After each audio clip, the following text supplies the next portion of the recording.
guys, Dzień dobry, it's Kim. I'm one of the HR recruitment specialist of Worksol Group located in our Dubai office.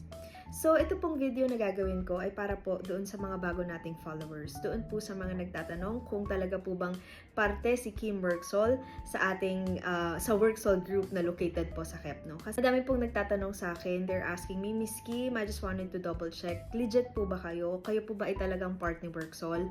So, to answer that question, syempre po, if you're gonna ask me, of course, I'm gonna say yes. However, ito po yung pinakamadaling way na pwede ko pong i-share sa inyo para ma-check nyo yung legitimacy ko bilang Kim Worksol and ng Dubai office po natin. Ayan, so when you go to our website, www.worksol.pl/en, makikita nyo po, hindi lang po kita dito, pero meron pong lines na 3 lines on the upper right hand side ng inyong phone or ng inyong laptop. So click nyo po yon and then you will see Office in Dubai. So click on that para makita nyo po, mapupunta po kayo sa landing page.